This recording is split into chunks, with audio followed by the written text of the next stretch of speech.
کبھی آخر زمان آئے تو مجھے دید ہو، کبھی عرش پر کبھی فرش پر، کبھی ان کے در کبھی در بدر، غم عاشقی تیرا شکریہ میں کہاں کہاں سے گزر گیا۔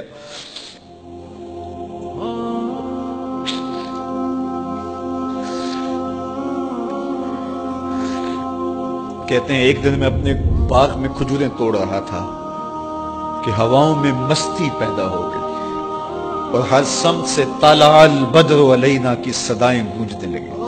میں سمجھ گیا کہ وہ لمحے آ گئے، میں نے چھلانگ لگا دی اور دوڑ پڑا۔ میرے آقا نے سمجھا شاید غلام بھاگ گیا، اس نے دوڑ کے مجھے پکڑ لیا۔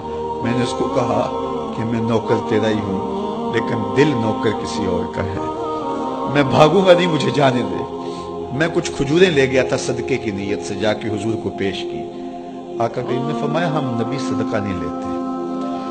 کہتے ہیں نشانی ایک پوری ہوگی، کہتے ہیں کہ میں کچھ دنوں کے بعد اور کھجوریں لے گیا اور میری نیت ہدیہ کی تھی، میں نے پیش کی، حضور نے قبول فرما لی۔ لیکن میں بھی کہتا تھا تیسری نشانی بھی پوری ہو لے تو پھر مانوں گا، اور وہ کیا تھی؟ دو کندھوں کے درمیان مہر نبوت۔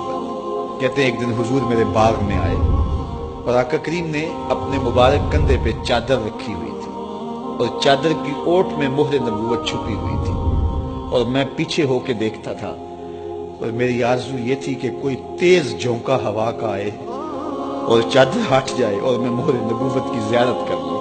حضور میرے ارادہ قلب سے آگاہ ہوئے، فَأَلْقَى إِلَيَّ رِدَاءَهُ، حضور نے چادر اتار کے میری جانب پھینکی اور پھر ایسے رخ کر کے فرمایا انظر الی ما امرت بہ، اس پادری نے جو بتایا تھا دیکھ لے آ کے۔